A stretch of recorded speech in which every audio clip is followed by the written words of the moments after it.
Treasury madam ഒരു കാര്യം അറിഞ്ഞോ? ആ പുതിയ HM-ഇല്ലേ, പിള്ളേര് കെട്ടിയിരുന്ന ചരടെല്ലാം അറുത്തു മുറിച്ചു. ജാതിയും മതവും പറഞ്ഞു നടക്കുന്നവര് കയ്യും കെട്ടി നോക്കി നിൽക്കൂ. ഇവരെ ഒന്നും തിരുത്താനേ പറ്റില്ല. ബർത്ത് സർട്ടിഫിക്കറ്റ് വാങ്ങിക്കുന്നതിന് മുമ്പ് ജാതി സർട്ടിഫിക്കറ്റ് വാങ്ങിക്കുന്നവരാ. ലോകം ചന്ദ്രനെ താമസിക്കാൻ തുടങ്ങുമ്പോ ഇവിടെ ജാതിയുടെ പേരും പറഞ്ഞ് അസംബ്ലി സീറ്റ് വാങ്ങിക്കും, തമ്മിൽ തല്ലിക്കുകയും ചെയ്യും. അവന്മാര് തുടങ്ങിക്കഴിഞ്ഞു. എനിക്ക് ആ സ്ത്രീയെ ഒന്ന് കണ്ടാ കൊള്ളായിരുന്നു.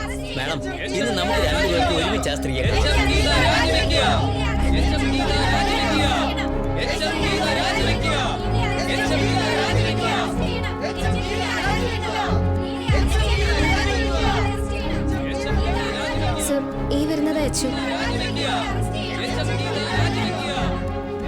നമസ്കാരം സർ.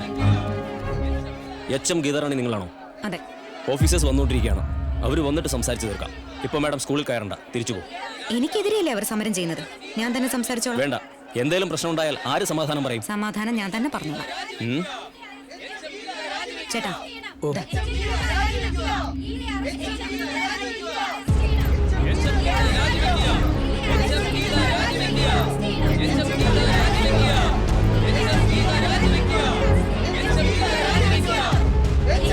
ഞാൻ പറയുന്നത് കേൾക്കാം.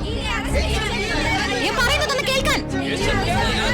നിങ്ങൾക്ക് എന്താ വേണ്ടത്? ഞാൻ ഫോൺ അത്രയല്ലേ ഉള്ളൂ. ശരി, ഞാൻ റിസൈൻ ചെയ്യാൻ മതിയോ?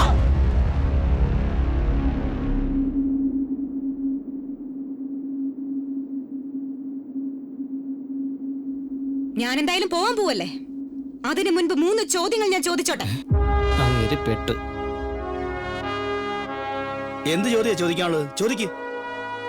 ആദ്യത്തെ ചോദ്യം ഇവരോടാണ് ചോദിക്കാനുള്ളത്. എതിരിടാൻ വരുന്നവരെ എനിക്ക് വലിയ ഇഷ്ടമാണ്. അതും എന്നോട് എതിർത്ത് നിൽക്കുന്നവരെ എനിക്ക് ഒരുപാട് ഇഷ്ടമാണ്. നമ്മുടെ സർക്കാരിന്റെ കഴിഞ്ഞ വർഷത്തെ ബഡ്ജറ്റ് 1,90,000 കോടി. അതിൽ സർക്കാർ ഉദ്യോഗസ്ഥർക്ക് കൊടുക്കേണ്ട ശമ്പളവും പെൻഷനും 70,000 കോടി. അതായത് ആകെയുള്ളതിന്റെ 35%. സർക്കാർ ഉദ്യോഗസ്ഥരുടെ എണ്ണം 18 ലക്ഷം. ജനസംഖ്യയുടെ 3% ആളുകൾക്ക് 35% വരുമാനം പോകുന്നു. അതിൽ നല്ലൊരു പങ്ക് ടീച്ചേഴ്സിനാണ്. എന്നാലും ശമ്പളം കൂട്ടാനും ആനുകൂല്യങ്ങൾ കൂട്ടാനും അവകാശങ്ങൾ നേടാനും പോരാടുന്ന നിങ്ങൾ വിദ്യാഭ്യാസത്തിന് നിലവാരമില്ല, കുട്ടികൾക്ക് സ്കൂളിൽ അടിസ്ഥാന സൗകര്യങ്ങളില്ല, സിസ്റ്റത്തിന് മാറ്റം വേണമെന്ന് പറഞ്ഞ് എന്തെങ്കിലും സമരം ചെയ്തിട്ടുണ്ടോ? നേതാവേ നമസ്കാരം. നിങ്ങളുടെ കൊടിയാണ് നാട് നീളെ പറക്കുന്നത്. എല്ലാ നാട്ടിലും പാർട്ടി ഓഫീസുകളും ഉണ്ട്. എന്നാൽ അതെല്ലാം ജനങ്ങളുടെ ആവശ്യങ്ങൾക്ക് ഉപകാരപ്പെട്ടിരുന്നെങ്കിൽ എത്രയോ നന്നായിരുന്നു. നിങ്ങളുടെ ജാതിക്കാർ ഇത്രയും പേർ പുറകിലുണ്ടെന്ന് കാണിച്ച് നിങ്ങൾ സ്വന്തം കുടുംബം നന്നാക്കി. എന്നാൽ നിങ്ങളുടെ ജാതിയിൽപ്പെട്ട എത്ര പേരെ നിങ്ങൾ സഹായിച്ചിട്ടുണ്ട്? ചോര തരാൻ തയ്യാറായി നിൽക്കുന്ന ജാതിക്കാരിൽ എത്ര പേർക്ക് ഉന്നത വിദ്യാഭ്യാസത്തിനോ ഗവൺമെന്റ് ജോലിക്കോ ബാങ്ക് ലോണിനോ ഏർപ്പാട് ചെയ്തു? അറ്റ്ലീസ്റ്റ് തൊഴിലില്ലായ്മ പദ്ധതിയിൽ ഒരു ദിവസത്തെ ജോലിയെങ്കിലും വാങ്ങിക്കൊടുത്തിട്ടുണ്ടോ നിങ്ങൾ? നിങ്ങൾക്ക് അടിമകളായി 10 പേര്, അടിയാളന്മാരായി 10 പേര്. അത്രയല്ലേ ഉള്ളൂ. മറുപടി പറയൂ. എന്താ ഞങ്ങളുടെ ജാതിക്കാരെ ഞങ്ങൾക്കെതിരെ തിരിക്കാൻ നോക്കണോ? ഇനി അടുത്ത ചോദ്യം. നിങ്ങളുടെ ചോദ്യത്തിന് മറുപടി പറയേണ്ട കാര്യം എനിക്കില്ല. നിങ്ങളെ എന്താ ചെയ്യണമെന്ന് എനിക്കറിയാം. വരണടാ.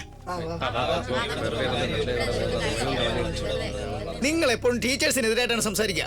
ഞാൻ സ്റ്റുഡൻസിന് അനുകൂലമാണ്. ശമ്പളം വാങ്ങിയിട്ട് ജോലി ചെയ്യാതിരുന്നാൽ അതും അഴിമതിയുടെ ലിസ്റ്റിൽ വരുമെന്നുള്ള ബോധമുണ്ടാവണം. നമ്മുടെ സ്കൂളിലെ 32 ടീച്ചേഴ്സിന്റെ മക്കൾ ഇപ്പോൾ സ്കൂളിൽ പഠിക്കുന്നുണ്ട്. അതിൽ എത്ര പേരുടെ മക്കളെ ഗവൺമെന്റ് സ്കൂളിൽ പഠിപ്പിക്കുന്നുണ്ട്? കൈ ഉയർത്ത്, ഞാനൊന്ന് കാണട്ടെ.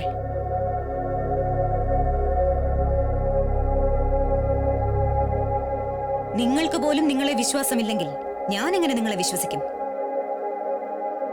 നിങ്ങൾ 5 പേര് മാത്രം പറയൂ. ഞാൻ സ്കൂളിലേക്ക് കയറണോ അതോ തിരിച്ചു പോണോ?